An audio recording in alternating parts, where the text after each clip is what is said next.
I believe we have Alyssa, if I'm reading this correctly, with a talk for a Pitmaster's Guide to Security. Does that look right to you? That's what I believe is coming up next, yeah. That looks like Alyssa. I'm assuming that's Alyssa that just popped on camera. There's the name. I heard my name. I figured it was time to jump on in. Yeah, awesome. A Pitmaster's Guide. I was wondering what kind of pitmaster. Is this like a casino pitmaster or barbecue? Oh, we're talking barbecue today. Fantastic. Oh, you're making me hungry now. I love Very nice. I love the title to this talk. What a fantastic title to come in with. And I am digging the background in your room too. Nice guitars. Very nice. It's my happy place. I got to hang out here all day, every day for the last 8 years. So I've kind of learned to put all the stuff in here that I like, my guitars, my cameras, things like that. Nice. That's fantastic. Well, we have a quick little bio for Alyssa, so you don't have to say all these things yourself. So Alyssa Miller is a hacker, a security advocate, a cybersecurity professional, and a public speaker with almost 15 years of experience in the security industry. Her experience includes penetration testing, threat modeling, and working with business leaders to build enterprise security programs, which I'll add is probably the most difficult of all those things. It's easy to hack the things. It's really hard to get people to agree to change stuff. So thank you for coming. That's a great background. I'm excited to have you here. Yeah, I'm excited to be here. I appreciate it. And I'm so glad you did that, BB, because I was just searching for the bio. So he it's almost like we rehearsed that. It's amazing. Very nearly so. Well done. Good segues, right?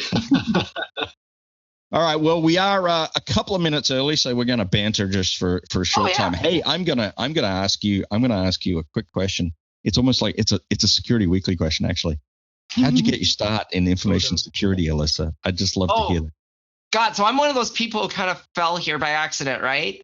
So, I've been playing with computers since I was like 4 years old. My dad used to bring one home over the holidays because he was an accountant and he had to close the books and he didn't want to go into work by himself because nobody else was there during the holidays. But at 12, this is great because I'm actually handling my intro that I would normally do in the talk. But at 12, I got, I saved up a bunch of money. I'd already been kind of learning some programming at school, but I saved up a bunch of money, bought myself a computer, and taught myself basic programming. And that led to me hacking some online systems, Prodigy, if anyone remembers it. I remember Prodigy. Before we had public access to the internet. But yeah, I didn't really see it as a career. I got into programming first. I worked for this large fintech company, but then they approached me and asked if I wanted to join their security test team. I'm sure. I don't know what you want me to do. I've never pen tested before, but I'll do it. And I transitioned into that. And by the time I was 30 years old, I was running this vulnerability management and pen testing team for a Fortune 100 fintech company. And then it just kind of rolls from there. Get into consulting, do all the things, and now I'm an advocate. My job is to go out and talk security and talk about how we do these things. So yeah, it's been a bit of a journey. Oh, nice. That's fantastic. It's good to hear. Go ahead, BB. It's fun how many people talk about they got their start in the industry when they were 6 or 7 or 9. Or playing with computers. That it's playing. It's a game, and when you realize you can make a living at it, it's like, aha, really? Like I've heard myths that find somebody who'll pay you to do what you want to do, and you'll never work a day, whatever. But it's so common in this industry. I think that's how people get started. You just play around. Yeah. For sure. And Leslie just talked about it. She said she was programming when she was 7 or something like that. Same story, right? Yeah. And, for me, it wasn't like it is now. Like most people understand pen testing as a job that you can do and whatever. For me, I first discovered it when I saw the movie Sneakers. And they were doing that bit at the beginning where they break into the bank. And I'm like, oh, my God, that's so cool. That'd be like the coolest job ever. And even then I started hacking and, still didn't think of like, oh, this could lead into that job. It wasn't until a lot later. It was like, oh, I started to hear names like Kevin Mitnick and whatever and realize what they were doing. Like, oh, I wonder if I could do that, but it still didn't go after that until it landed in my lap. Nice. That is really, really cool. Well, Yeah, we're actually just 1 minute over the hour. So I think we are ready to just turn this over to you, Alyssa. So welcome. Awesome. We're excited to hear about your talk, Pitmaster's Guide to Security Design. And it's all yours. Awesome. Well, thank you, everybody, for joining. Welcome to Wild West Hackin Fest. I'm excited. This is the first year, actually, that I'm speaking at this event. You know, it's here we are in the virtual world, and of course, things are a little different than we're used to. But we're going to dig right into this, and I'm going to start, first of all, for those of you that just heard us bantering, you heard most of my intro already, so I'm going to go through this really quickly. Hacker and researcher, first and foremost. That's my identity. It's where I've been my entire life. Since I was 12 years old, I wanted to access games in Prodigy that you had to pay extra for, and I found ways to do that. I won't go into the details, but you understand it. Yeah, that's where I started and got into roles as a programmer and ultimately found my way sort of accidentally into security. That's ultimately that whole career path of programmer to pen tester to consultant to security leader and all the way through has led me to the security advocacy role that I find myself in today, where my job is really all about getting out in the community and talking about security, particularly application security. As a former developer, that's always kind of been my space. But I've worked with organizations large and small on everything from AppSec programs to their entire, enterprise security programs and so forth. Currently, I'm with a company called Sneak. So those of you that do work in the DevSecOps or application security space, that's a name that's probably pretty familiar to you. I'm also an author and a blogger. I'm currently working on my first book. Hopefully that'll be published sometime early next year. It's a guide really to help others who are trying so desperately to get into this industry to find strategies for how to get in when we know entry-level jobs and internships are so hard to find. And then finally, this whole idea of these many stories that we all have as to how we got into security. Well, I and my co-hosts, we like to tell those stories with our podcast called The Uncommon Journey, and it's on ITSP Magazine. But more important than all of this, more important to this talk today, is the last part of my identity, and that's that I consider myself a pitmaster. Now, to be fair, amateur pitmaster. I don't get paid to do this, but I've been making barbecue, smoking meats for many, many years. And it's one of those things that actually started kind of out of necessity. You see, I love barbecue. I love barbecue brisket. I love barbecue ribs. But I live in Wisconsin. And for those of you that don't know, if you want good barbecue in Wisconsin, you got to do it yourself. People up here just don't understand what real, either St. Louis or Texas style barbecue is all about. And so I got my start with barbecue. And recently I bought this smoker that you see here. I bought it literally at the beginning of this year. And as it turns out with COVID, it's probably the best purchase I could have ever made because I've gotten a lot of use out of this because I haven't been traveling. I've been home. And so I share a lot. If you follow me on Twitter, you've seen my hashtag #HackerBarbecue, and you've probably seen some images of some amazing meats and things that we do. But I got into a conversation on Twitter as things happen and started to realize, you know what? Barbecue actually serves as a really good metaphor for how we should be thinking about and designing the security of our organizations. And I got to talking with someone, you know how this works on Twitter. You go back and forth, you banter about some way off the wall idea, and suddenly someone, in this case myself, is like, this is a conference talk. This is something we could actually, I need to develop this into something worthwhile. And so, yeah, this is where I started to put together the idea of how do we use these rules for barbecue to really describe what we should be doing with security. And what I started to realize is there's certain rules that are just you have to follow to do good barbecue. But then there's a certain component to it that's an art. And I wanted to share how that all ties in when we're talking about security. So let's look at what we're up against. Let's talk a little bit about breach trends. There's nothing here that I think is new information for anybody that's a part of this conference. We're all security professionals. I think we understand what a lot of the breach trends have been. AWS buckets, or just cloud environments in particular, where people just don't understand this technology, or they're not taking their time with it. And we're seeing buckets being breached all over the place. Massive amounts of data that have been exposed because somebody put data into an S3 bucket that they didn't bother to secure properly. We're also seeing growth in attacks on containers. Docker Hub is full of container images that you can leverage when you're going to deploy your container.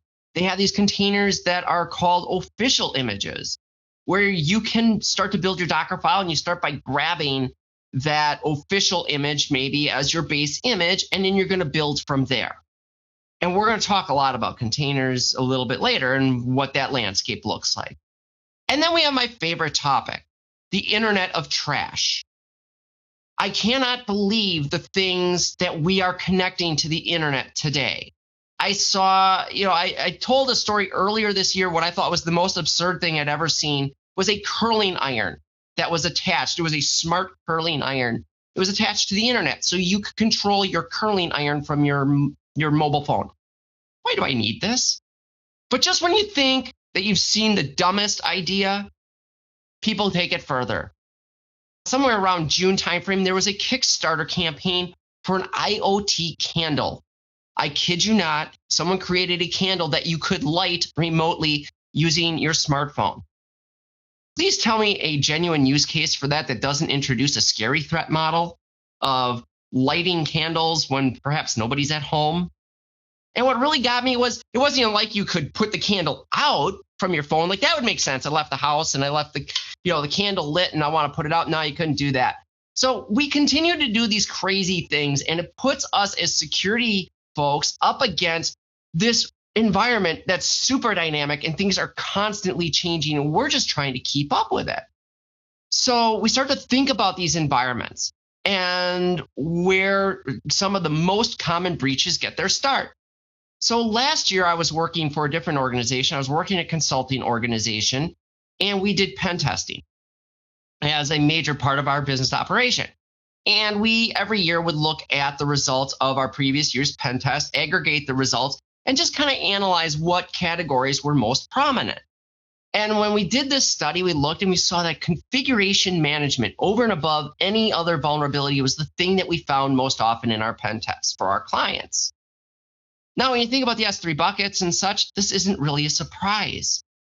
These are cases where there's not some O-Day vulnerability or some novel attack vector that someone's found.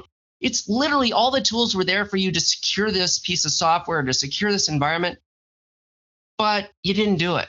You didn't understand it. You made a configuration mistake. So an interesting story that starts to lend some context to what we saw in terms of breaches. But then I said, well, what does that look like over time? And I went back over the course of the previous 3 years, and what you see here, it's very flat, 40% almost consistently. And in fact, when I drew a trend line across it, that trend line is dead flat at 40%. R equals 0. There is no slope to that line whatsoever. It was dead on 40%. Every single quarter over quarter in that trend, we saw 40% configuration management vulnerabilities. That's significant. That tells us that we're getting things wrong at a very basic and yet fixable level. Now, I mentioned those Docker images. You go out to Docker Hub because you're going to build a container. You need that base image. So you say, hey, I'm going to grab an official image from Docker because those are trustworthy, right? Well, the reality is no. In our 2020 State of Open Source Security report at Sneak, we analyzed the vulnerabilities in Docker Hub images over the last few years. And what you see are the results here. Now, Node is a big outlier. Like, Node is wildly vulnerable. That standard Node latest image, 642 vulnerabilities, 15 of those are critical. Because it uses old versions of packages. It introduces tons of image libraries that you may never use with your application, but they're in there and they have all these vulnerabilities. But don't ignore the ones, we have that big outlier. Don't ignore these others where you see anywhere from 60 to 80 vulnerabilities. And we see it doesn't typically get much better over time, with the exception of somehow Ubuntu actually came in at 0. Now that could be maybe they updated to the latest very recently when we pulled that latest image, who knows? But the point is, you can't just inherently trust these images just because they're official images. So as we continue to leverage more of these technologies, things become more and more complex for us. And what does it look like from a vulnerability perspective? When we talk about making the same mistakes, what's old is new again. That same report, we looked at what are the most reported vulnerabilities in the open source community. Above anything else, cross-site scripting. This has been on the OWASP top 10 since it was first introduced in 2003. And yet we see more cross-site scripting vulnerabilities being introduced to the open source world than any other vulnerability category out there. That's significant information because, again, it says we're not getting the simple things, the things that we should know right. And I don't mean to suggest that XSS is an easy fix, but we've known about it, we've talked about it, we've created all sorts of countermeasures, but we still get it wrong. So how do we start to do better? And so I started thinking about when I want to make a brisket, I want to do a brisket right. There are just certain rules I must follow, but as I said, there's also a certain art to this. So how can I use these lessons that I learned in how to make the perfect brisket to talk about how to build a cybersecurity program? So I have 5 tried and true rules that every pitmaster must know when they're going to attempt barbecue, and in particular, one of the most challenging pieces, that barbecue brisket. These are rules you got to follow if you want to get it right. And these are rules that have direct application to security. So let's start right away with rule number 1. Planning and preparation wins the day. What you see here is me prepping a brisket.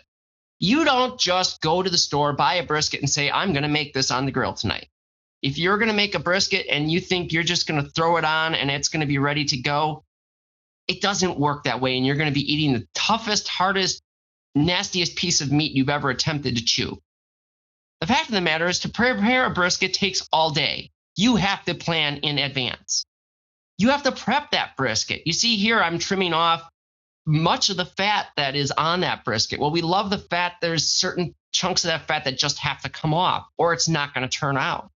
There's certain parts of that meat that are just going to burn away and become inedible pieces that we don't want. So we trim all that. Then we prepare, and a lot of us use a dry rub. I have a recipe. I'll share that with you later. I'll share with you my GitHub repository where I store all my recipes, including my dry rub recipe. But you got to prep that brisket. And this usually for me happens the night before. The same thing happens when I want to launch a cybersecurity initiative. It is so easy to think that I need to do something to address this problem in cybersecurity. So I'm going to go out and I'm going to buy a tool and I'm just going to launch it. But the reality is I have to have a plan.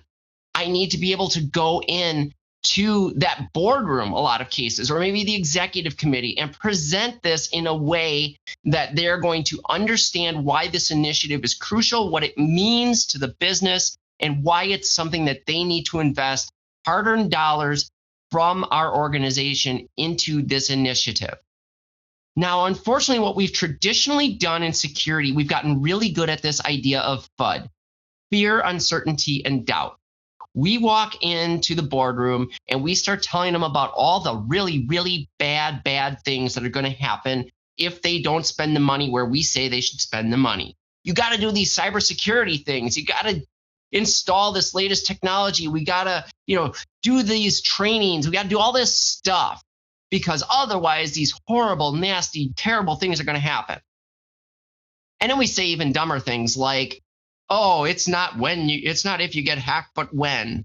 Well, yeah, that's true, but now you don't give them any information to act upon.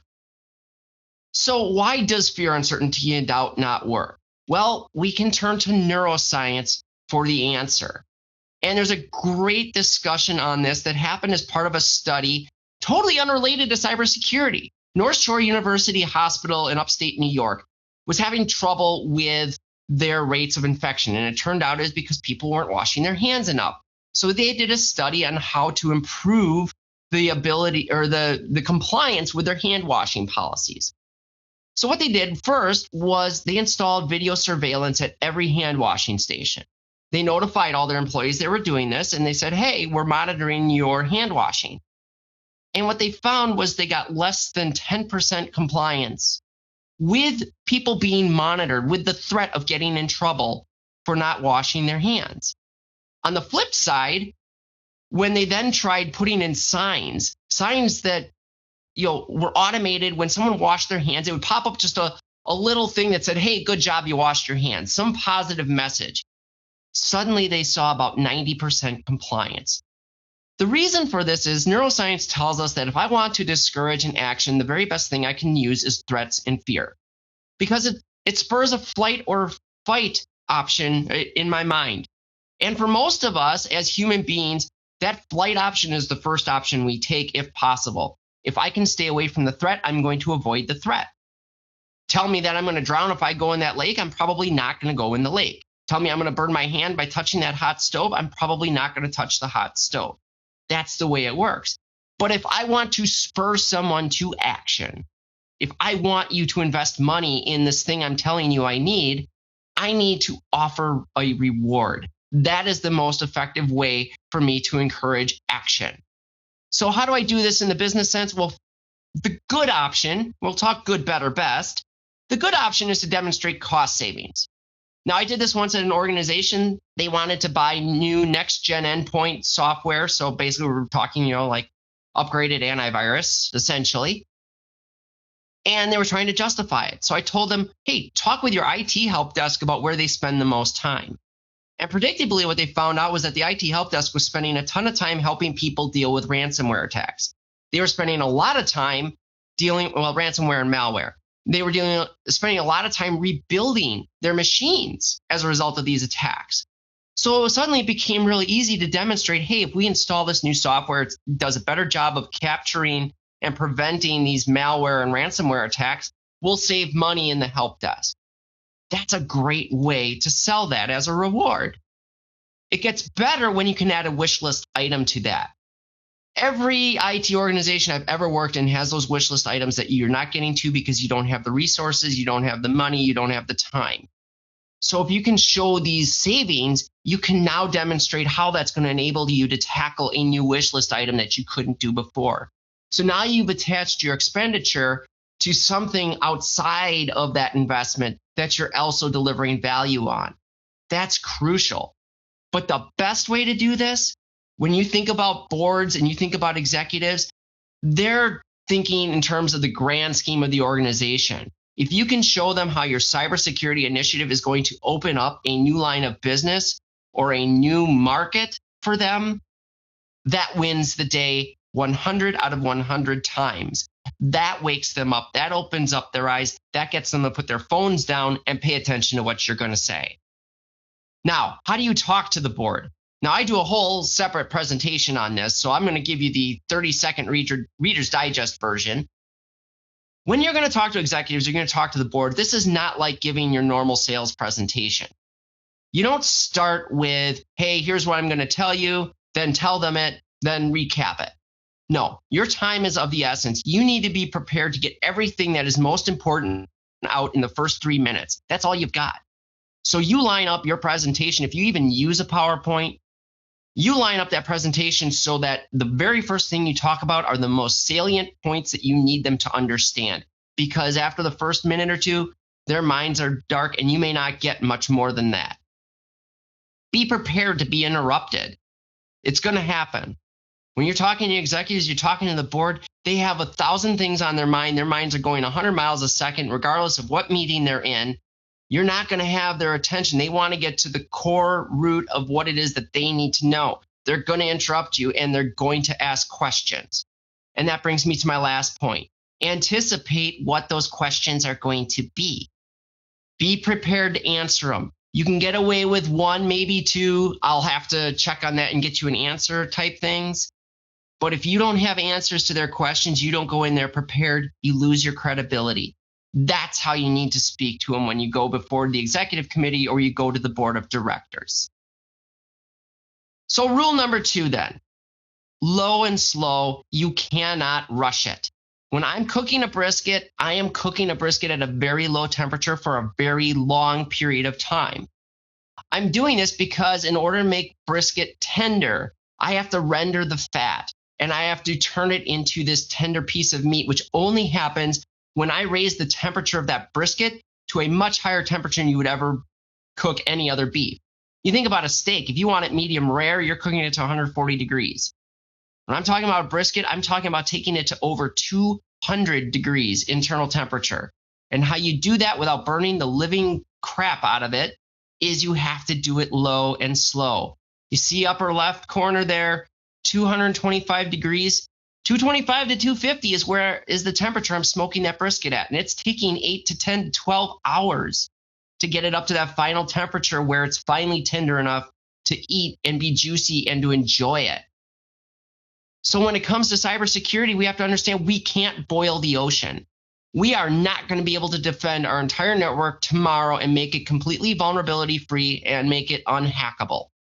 You're never going to be unhackable. We understand that. So what we need to do instead is we need to design our defenses with this idea of continuous improvement. So we know about CI/CD in terms of DevOps, right? Continuous integration, continuous development.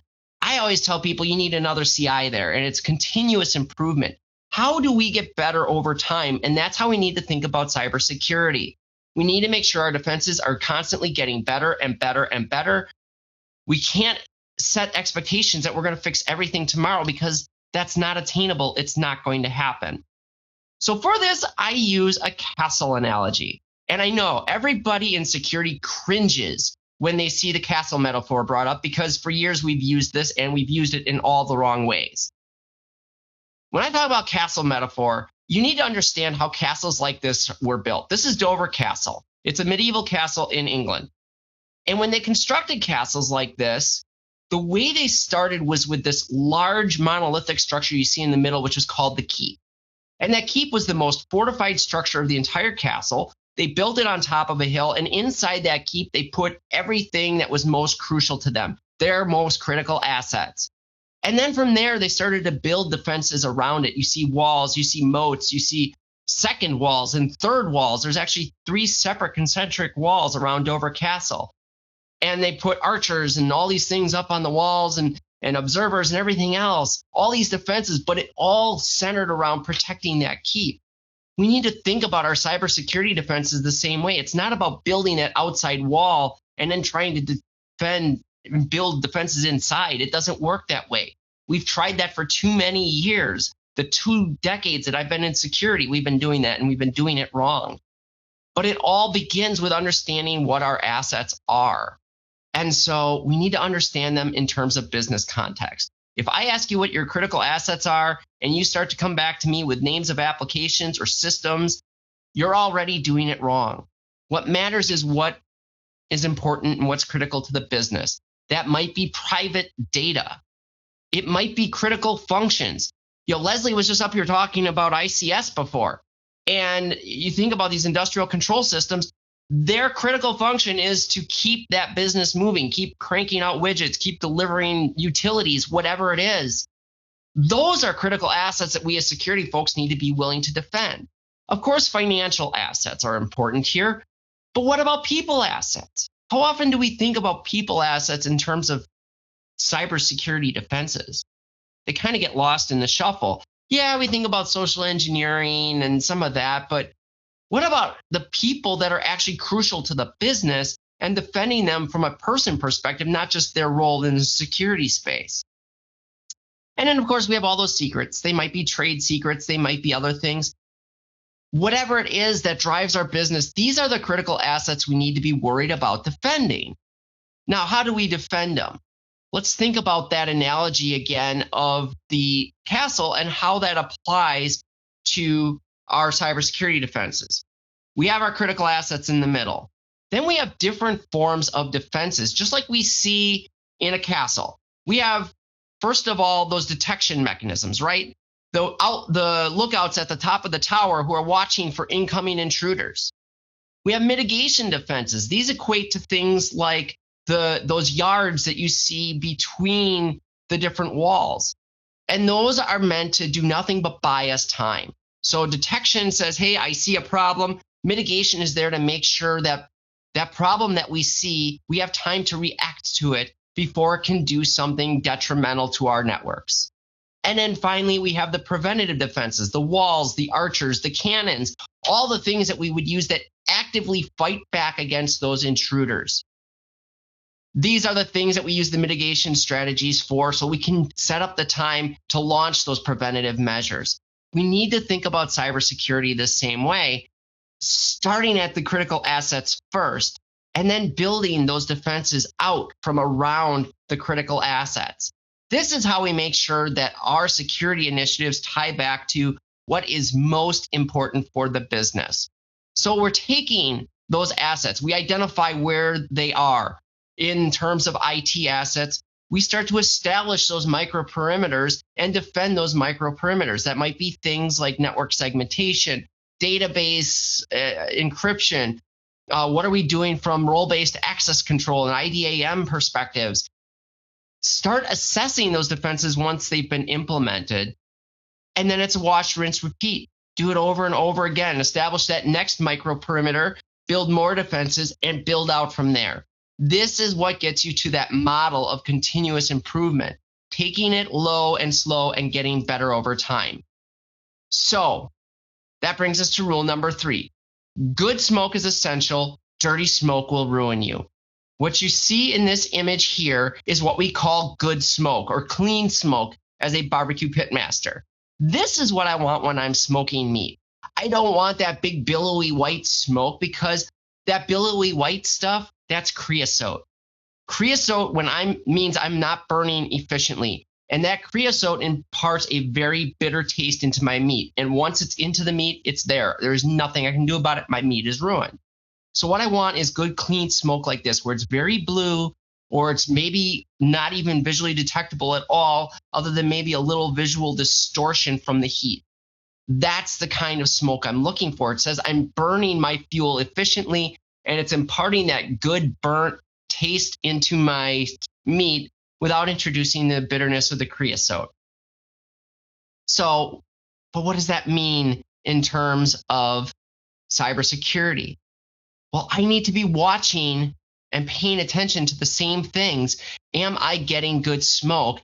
Am I continuing to improve over time that capability of my cybersecurity defenses? And for that, we need good, effective, accurate metrics.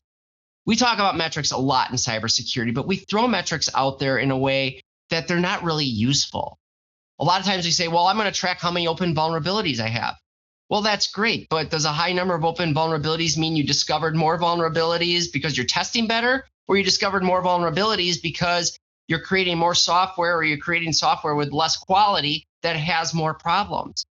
So you need effective metrics that tell that whole story. You need to be able to analyze the relationships between those metrics, and then you need to be able to demonstrate over time how things are getting better. When I think back to how I talk to board members, and I'm going to talk to the executive committee, I need to be able to present them a story that says, hey, remember that initiative we did? Well, here's the improvement we're seeing.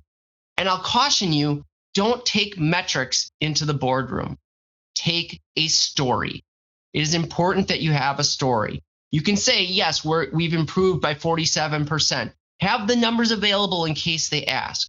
But the minute you start to throw up numbers in front of executives and board members, they become fixated on those numbers. Remember, a lot of these folks are used to managing business risk and all sorts of business functions in terms of quantitative values. Quantify it in other ways. Don't use numbers and have them become so focused on the numbers that they miss the context of what those numbers mean. If you can tell a story that says, yes, hey, we're doing a great job because we're finding more vulnerabilities in our software than we were before. The quality is the same, but we're finding more of those vulnerabilities, so we're able to fix them better. That's why our vulnerability numbers are higher than normal.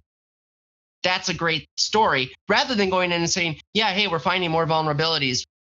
We found 200 more vulnerabilities this quarter than we did last quarter. That sounds alarmist, and it doesn't get you the results you want. And so when we talk about this and we talk about effective and accurate measurements, then that plays right into how we set our goals. And so when I'm talking about a cybersecurity initiative, My goal is never that, hey, I'm going to reach X number of open or fixed vulnerabilities or anything like that. We need to be talking in terms of improvement, because improvement is more important than attainment. And this goes back to that continuous improvement idea. I want to be measuring, how are we getting better over time? I want to be setting my goals based on, this is how we're going to improve over time. Not that we're going to hit some arbitrary number. We're going to close 85% of our vulnerabilities in 2 weeks or whatever, odd vulnerability management metric we choose. No, how are we going to get better? We're at this today. We want to get incrementally better tomorrow. What does that picture look like? This gets us away from having to tell that FUD story, having to say that tired old trope of, it's not when you get hacked, it's not if you get hacked, it's when you get hacked. Get rid of that. Focus on just getting better tomorrow than you are today. Make that the goal of your initiative. And then when you're going to sell these goals, be aware of your audience. When you're going to report the metrics, be aware of your audience. Yes, your engineers, they're the ones that, you're setting their goals based on their attainment of certain numbers, because we have to be able to measure them for performance and other things. That's great. Understand what is meaningful to them. They have a very tactical view of the world. They are focused in their area of the business. So be sure that your metrics that you're using to measure that team are appropriate for that team and what they're able to impact. Don't expect them to reduce overall objectives within the organization when you're speaking to one specific team. Bring to them something that's meaningful. Now, when we start to talk at the executive level and we talk the board level, now we need to be talking in terms of business risk. So we think about those assets that we identified back in step 2. How do we go about and make sure that we report our security metrics in terms that mean something to the people who have to think about the overall business? They're not just worried about security. They're worried about making money. They're worried about stock prices. They're worried about risk. They're worried about risk from a lot more than just a security and reputational perspective. Bring them something that's meaningful that they can act upon, because it has context to the entire organization, not just the security picture. There was a study done in the UK a number of years ago where they asked CEOs their opinion of CISOs. And they were trying to discover why CISOs have such a hard time getting into the boardroom. And the reality, what they found was that 75% of these CEOs said their impression of the CISO was that they were doom and gloom and that they were too technical. Because CISOs were coming in with all the wrong stories. We weren't painting a picture in terms of business context. We were talking about technology. We were talking about vulnerabilities and exploits and things that didn't have any context to the overall business structure. Drive business value by speaking to business objectives and ideals. Let's move on. Rule number 4. We're almost there. We're on rule 4 now. There is no set it and forget it. And here is where I start to lose some of those people that do barbecue, right? I know I haven't gotten yelled at for this yet, but at some point, Dave Kennedy in particular is going to get wind of this and he's going to yell at me.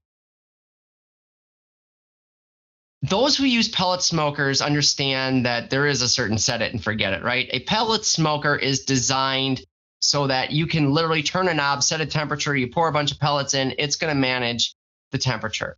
In traditional barbecue, where we're using what we call a stick burner, or that's a barbecue pit that burns wood and charcoal, it's a little bit different. You have to constantly be managing your fire. You're monitoring the smoke to make sure it stays clean. You're making sure that your fire is burning efficiently. You're making sure the temperature is staying in that range where you want it.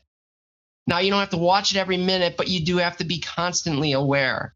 It's not that I can sit here and say, hey, I'm going to turn this thing on like my oven. I'm going to pop it in 12 hours, that beef is going to be ready. I'm going to take it off and it's going to be wonderful. That's not how smoking works. Even if you've got one of those pellet smokers, yeah, you can set the temperature. It's going to be constant, but you have to be constantly monitoring that meat. That's why the Camp Chefs and the Traegers, they come with mobile apps that help you monitor what's going on inside the smoker, because you have to constantly be aware. You're cooking this meat for hours. You can't just throw it in there and walk away like you would something you put in your oven. That's not the way smoking works. And when it comes to cybersecurity, it's the same thing. We can't just launch an initiative and walk away from it. It doesn't work that way. Technology is changing. We talked about that when I was sharing those breach trends and the challenges we face of this constantly evolving technology. And the fact of the matter is how we deliver products, services, software, technology, it's all dynamic.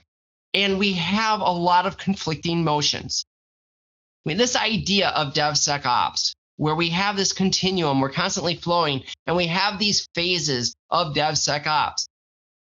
What we're seeing in the world today is conflicting motions. We've got developers who are starting to push further and further right.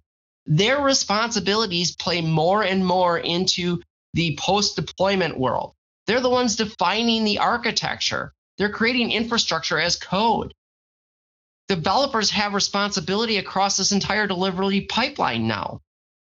Meanwhile, we've got our operations teams who are pushing up the stack. No longer can they just focus on operating systems and hardware. They have to be aware of code. They have to understand code, because a lot of what they're managing is defined in code.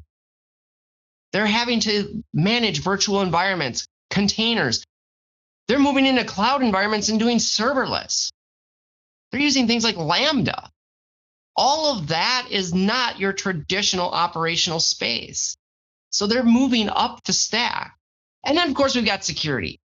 For the 2 decades that I've been working in security, we have been talking push left, push left, push left, push left. How do we get earlier in the cycle? I think as security practitioners, we all understand that getting there earlier makes it easier for us, makes it cheaper for us to respond to security vulnerabilities and to do it effectively. However, how do we do that? And this is where we fall down as security practitioners. I have gone to at least 30 different presentations in the last 3 years where people, security practitioners, were talking about how we implement security in DevSecOps. To a T, 100% of those talks, every one of them, presented security as a gate between phases of the DevSecOps pipeline. This is what we've done traditionally in security forever, and it doesn't work when we talk DevSecOps. If I'm going to set a gate between your phases, that means that there is the potential that I am going to stop you and push you backward. First of all, I'm going to do this security practice that has a long feedback cycle. I get to the end of that feedback cycle, and that feedback might be, hey, you got to go backward. That doesn't work in DevSecOps. I can't push you back. No, with DevSecOps, we need to make sure that we become frictionless. We need to make sure that our security initiatives are integrated into each of those phases, that the security things that we want our developers doing are things that don't slow them down, are things that they can implement without creating new friction in their processes, because otherwise they're just not going to adopt it. They're going to bypass us, and it doesn't work. This thought, this attitude that, hey, we're going to just, they have to do what we say, we have authority. Baloney, it doesn't work. I just saw a stat this morning that 85% of organizations implement software with known vulnerabilities, and that 58% of them do it because they've got timelines to meet. We don't stand in the way. We get walked over if we try to stand in the way. That's security. Welcome to our world. This is how it goes. So how do we become part of their phases? We have to meet them where they live. We have to walk a mile in their shoes, do job shadowing, build that empathy, get your devs working with your security people so they can see what each other is doing and everybody understands each other's jobs. This way we humanize each other. We know what everybody's goals are and what we're all trying to accomplish. At the end of the day, we've got a shared responsibility for making sure that software gets delivered in a timely fashion and that it's secure. Establish mutual engagement. Do your security practitioners go to daily stand-ups? If not, Start. Get sprint planning to be a collaborative effort. Threat modeling needs to occur throughout, as a part of your life cycle. It needs to be collaborative of all these teams, the business, the security, the devs, your operations teams all need to be a part of that process. And finally, pave the road. We become hyper-focused on automation when we talk DevOps. We think about tooling and processes all the time. We forget about that people piece. But we need to do all three. Make it through automation that security is the easy path. That secure path we want them to follow is the one that's going to be the easiest for them to get to production. If we can do that, now we're not creating friction. Instead, we are enabling them. We've given them tools that they can do this themselves because we've automated it. And now we make them accountable and we can trust them because we have the necessary oversight as security practitioners. This is how you bring security into those phases and stop being a gate. Make it so they can be responsible for themselves and entrust them with that. That's how we get there. That's how you keep engaged. You don't just set it and forget it. And then finally, the final rule, know your tools, abilities, and limitations. This smoker here is one that a colleague of mine owns. He bought it recently. We're talking six figures here.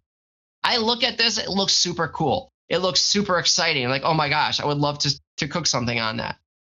But then I think about it and the amount of just different things that he would have to manage at the same time to run a smoker like this. You see, there's actually, there's 12 different smoke chambers, plus you see 2 large rotisseries. That's a lot to have to manage. I have just this small backyard smoker. And you know what? That smoker's perfect for me. As cool as it looks to have that big, gigantic trailer-mounted smoker with all this capacity, it's not what I need. It's not something that I could use effectively. So how does this apply to security? Well, let's start with talking about security budgets. 2020, for the first year, we saw security budgets by and large being planned to increase. I've been watching surveys on this for years, and more often than not, the majority of security leaders said that their budgets were either being decreased or staying the same. 2020, things finally started to look up. And then what happened? COVID hit, and suddenly those security budgets are gone. We don't have the luxury of unlimited budgets in cybersecurity, yet this is the landscape we face. This is what the cybersecurity tooling market looks like. You've probably seen this before. It's mind-numbing to see all the vendors and products and all the categories in which we're supposed to be buying tools and things. It's way too easy for us to chase the latest trends and say, hey, I need this greatest, latest, wonderful thing. This is a $177 billion industry, and it's only growing from there. We cannot afford as security practitioners to be chasing every latest fad. Instead, we need to think about the tools that we have. Now, there was a study that was done, and what they found was that 60 plus tools exist within most enterprise organizations. On average, enterprises are using 60 or more cybersecurity tools. That's separate tools. Think about that for a minute.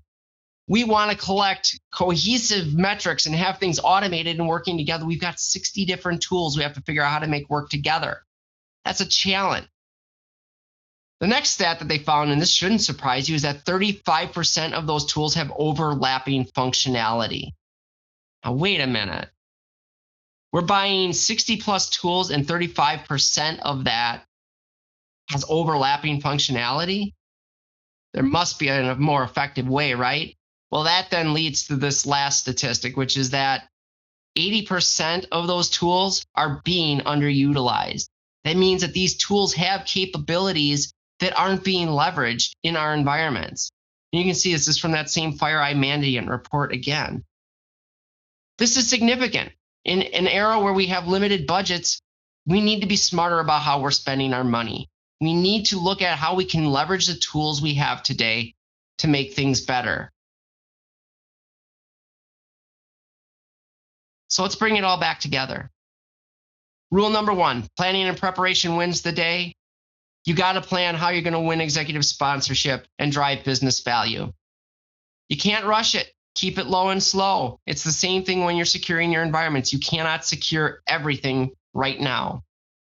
Think about that continuous improvement. And then you got to make sure that you've got good smoke. Do not let your program fail because you can't measure it appropriately.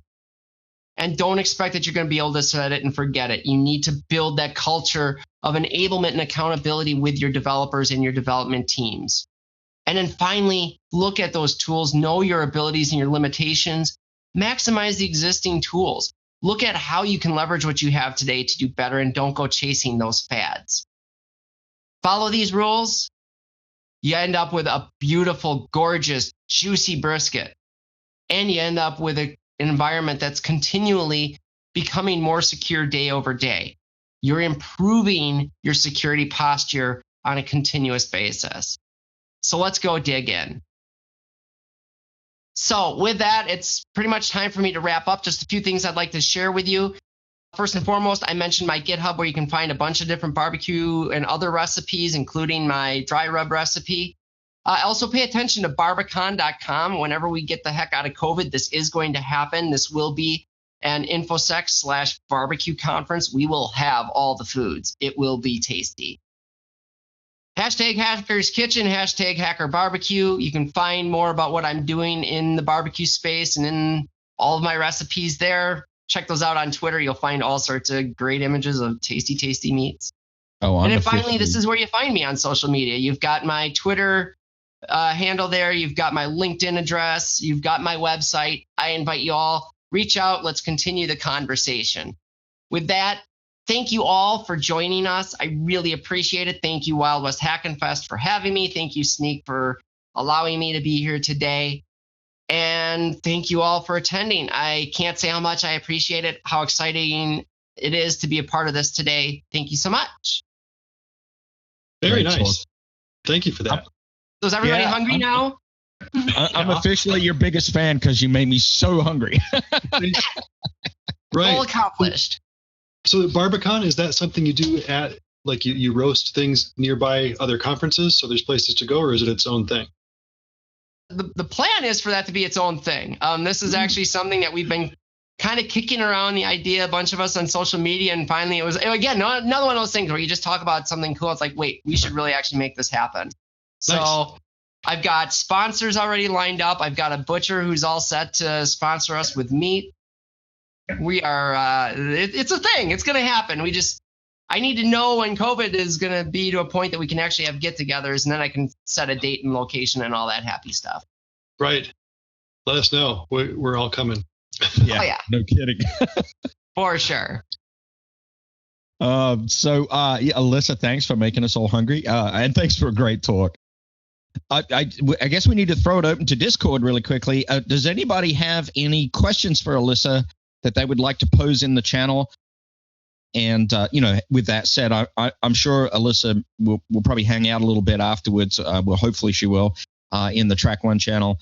But if you have any that you want to talk about on air right now, please do ask them. I'd like the point about paved roads, about giving in the continuous development pipeline, having things that you can tell your developers, hey, this is the secure way of accomplishing this task. Because another thing we do as security people is we like to tell people what not to do. And the developers are like, okay, well, but what should I do? Don't roll your own encryption. Well, what should I do instead? There's a bajillion things I could choose from. Help them have one.